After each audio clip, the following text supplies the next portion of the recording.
दोस्तों आज की इस वीडियो के अंदर मैं आपको बताऊंगा कि अमेज़न के सेलर पैनल पर जो आपके अकाउंट डीएक्टिवेशन की जो वार्निंग मैसेज आती है उसी के बारे में मैं आपको यहाँ पे थोड़ी सी इन्फॉर्मेशन शेयर करना चाहूँगा। क्योंकि हालांकि इससे रिलेटेड जो वीडियोस होती है मेरे चैनल पे ऑलरेडी अवेलेबल है। क्योंकि जब भी मेरे पास इस तरह का कोई वार्निंग मैसेज मेरे पैनल पे आता है, चाहे वो अमेज़न हो, फ्लिपकार्ट हो या कोई मीशो अगर दूसरा भी प्लेटफॉर्म होता है, तो मैं उसकी इन्फॉर्मेशन आप लोगों के साथ में शेयर करता हूँ और उसका रीज़न भी मेंशन करता हूँ कि इस तरह की जो ये वार्निंग मैसेज होते हैं ये क्यों आते हैं, इनका सॉल्यूशन क्या है। तो यहाँ पर आप देखेंगे ये अमेज़न का मेरा सेलर पैनल है और इसमें आपको एक जो वार्निंग मैसेज है यहाँ पर ये देखने को मिल रहा है, your account at risk of deactivation, जो कि थोड़ा सा इंपॉर्टेंट भी होता है। क्योंकि ये इस तरह का जो वार्निंग मैसेज होता है, यानी कि अमेज़न की कोई पॉलिसी ऐसी होती है जिसको अगर आप वॉयलेट करते हैं तो आपके अकाउंट पे ये वार्निंग मैसेज आपको देखने को मिलता है। अब यहाँ पर अगर मैं आपको मेरे अकाउंट हेल्थ के बारे में आपको दिखाऊं, तो सबसे पहले मैं आपको अगर अपना फीडबैक दिखाता हूं, तो आप यहाँ देखेंगे कि मेरी जो स्टोर है उसकी रेटिंग आप 4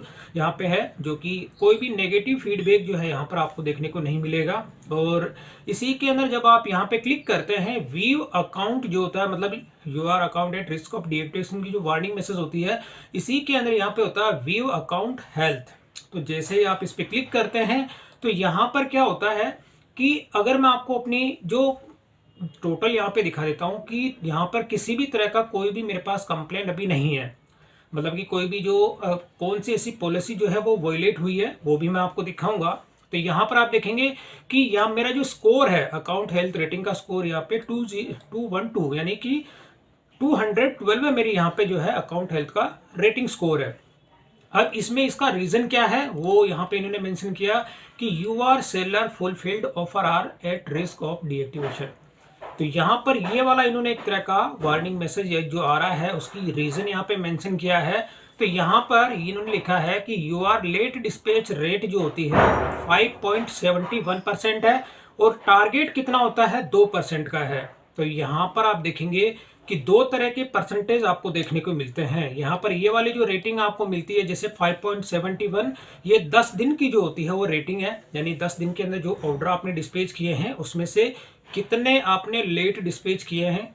वो यहाँ इंडिकेट करता है। और ये 2% का टारगेट आपके 30 दिन का होता है, यानी 30 दिन के अंदर जो आपके ऑर्डर होते हैं उनको आपने कितना उसमें से लेट डिस्पैच करते हैं। तो मैं यहाँ पे आपको पहले वो ऑर्डर दिखा देता हूँ, जैसे ऑर्डर की मैंने वीडियो कैप्चर की थी तो यहाँ पर मैं दिखा देता हूँ। तो ये वो ऑर्डर है। अब इस ऑर्डर में क्या होता है कि मेरी ओर से ये ऑर्डर रेडी थे, लेकिन अमेज़न की जो इजी शिप होता है उसकी तरफ से ये ऑर्डर पिकअप नहीं हुए। तो नहीं होने की वजह से सबसे पहले मैं आपको दिखाना चाहूँगा कि ये ऑर्डर मेरे ओर से मैंने कंप्लीट इसको रेडी किया था, लेकिन ये पहली बार हुआ है कि मेरे ऑर्डर जो है टाइम से पिकअप नहीं हुए और ये पिकअप मेरी अगले दिन, यानी कि ये पिकअप होना था 14 दिसंबर को, लेकिन ये पिकअप हुआ था 15 दिसंबर को।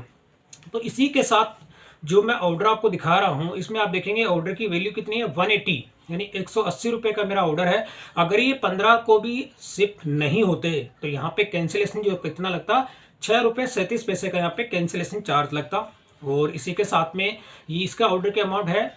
यहाँ पे 1250 रुपीज़, तो इसके जो कैंसिलेशन चार्ज कितने लगते हैं 276। और इसी तरह से जो भी ऑर्डर होते हैं उनके जो अलग अलग इसके चार्जेस होते हैं। तो ये मैं आपको इसलिए दिखा रहा हूँ कि अगर आपका कोई भी ऑर्डर जो होता है आपकी तरफ से रेडी होता है और रेडी होने के साथ में अगर वो टाइम से पिकअप नहीं होता है, तो उस केस में आपको क्या करना होता है, उस ऑर्डर को रीशेड्यूल आपको कभी नहीं करना है। और रीशेड्यूल अगर आप कर देते हैं तो उस केस में सारी गलती आपकी मानी जाएगी। और यो अगर कोई भी ऑर्डर जो होता है अगर आपने रीशेड्यूल किया और रीशेड्यूल पे भी अगर वो पिकअप नहीं होता है और ऑर्डर कैंसिल होता है, तो आपको जो कैंसिलेशन चार्ज होता है ये आपको पे करने पड़ते हैं। तो यहाँ पर मैंने क्या किया था, ये 4 ऑर्डर थे। अब 4 ऑर्डर को मैंने क्या किया कि इनका जो जब भी कभी आपका कोई भी लेट डिस्पैच होता है तो मैं आपको रिकमेंड यही करूंगा कि जैसे आप यहाँ पे मैनेज ऑर्डर पे जाते हैं और मैनेज ऑर्डर पे जाने के साथ ही जब आपके जो आपने शेड्यूल करते हैं, अब जैसे मैं आपको दिखाता हूँ सेंड के अंदर,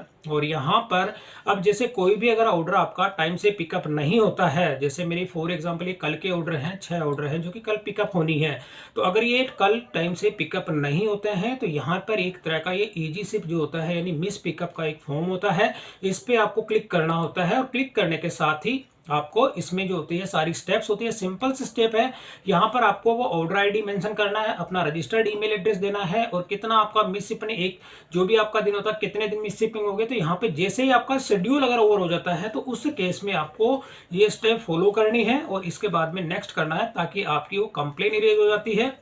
और आपको जो है किसी भी तरह का कोई भी इसमें रीशेड्यूल आपको नहीं करना। अगर आप रीशेड्यूल कर देते हैं तो उस केस में आपके ये जो अकाउंट में डीएक्टिवेशन की जो वार्निंग है ये 180 डेज तक रहती है, तब तक ये रिमूव नहीं होती है। तो यहाँ पर मैंने इसकी कंप्लेन कर दी थी और कंप्लेन करने के साथ ही अब ये जो है कुछ टाइम के बाद में, अब जैसे मैंने डिटेल आपको बताई थी 5.71 मेरे 10 दिन की है और ये 2% का टारगेट आप देखेंगे 30 दिन का है। अगर मैं यहाँ पे डिटेल पे जाता हूँ तो यहाँ पे आप देखेंगे कि ये 1.68 जो होता है, यानी 1.68 है 30 दिन का जो टारगेट होता है। हालांकि मैं उसके अंदर ही हूँ क्राइटेरिया में, लेकिन लेट डिस्पैच की जैसे मैं यहाँ पे क्लिक करता हूँ तो यहाँ पर डिटेल आपको देखने को मिलती है। तो इस डिटेल के अंदर आप देखेंगे कि 10 डेज यानी 10 दिन के अंदर अगर मैं देखता हूँ तो मेरे ऑर्डर जो थे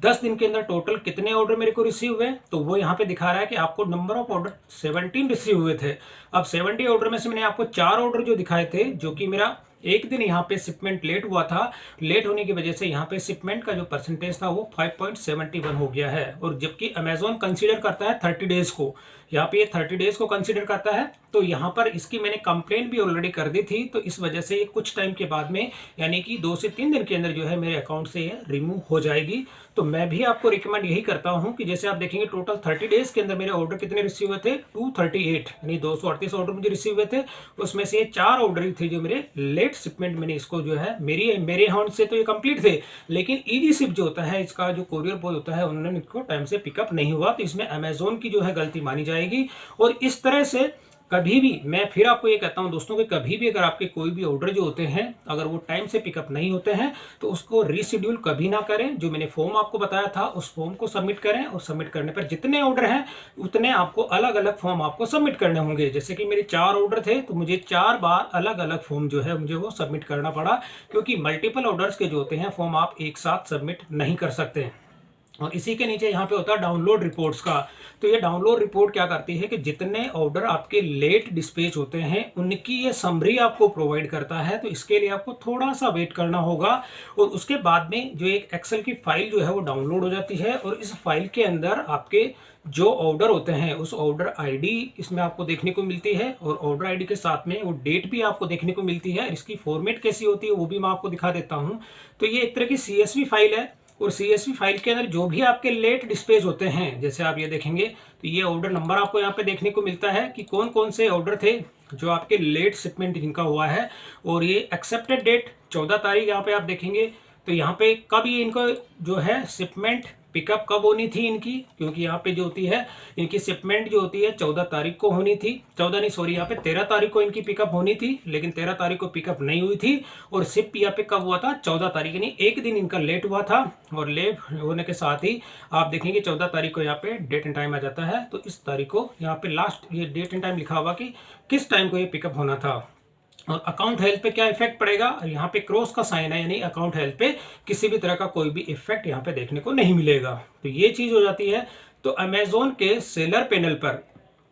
जो अकाउंट डीएक्टिवेशन की जो वार्निंग मैसेज आता है दोस्तों, तो इसका रीजन मैंने आपको बता दिया। तो लेट डिस्पैच अगर आप कभी भी होता है, अगर आपका इजी शिप जो होता है और अगर आपका सेल्फ शिप होता है तो उस केस में तो आपको टाइम से ऑर्डर आपको डिस्पैच करना होता है। अगर सेल्फ शिप के अंदर भी टाइम से अगर आप ऑर्डर डिस्पैच नहीं करते हैं तो ये वार्निंग मैसेज आपको तब भी देखने को मिलता है। तो यहाँ पर इस तरह का जब भी कोई आपके पास जो अकाउंट डीएक्टिवेशन जो होती है उसका अगर मैसेज आता है तो मैं फिर आपको यही कहूँगा कि जो भी ऑर्डर आपके अगर मिस पिकअप होते हैं तो उनको रीशेड्यूल कभी ना करें। इजी शिप का जो फॉर्म होता है उसी को फिलअप करें और करने के बाद आप जो है इस तरह के जो वार्निंग मैसेज होते हैं ये विद इन 7 डेज या मतलब 3 से 4 डेज के अंदर जो है ऑटोमेटिक यहाँ से रिमूव हो जाएगा। और मेरी जो नेक्स्ट वीडियो होगी उसके अंदर मैं इसका अपडेट आपको दूंगा कि ये जो वार्निंग मैसेज होता है वो कितने दिन के अंदर मेरे अकाउंट में से रिमूव हुआ है। तो दोस्तों ये था अकाउंट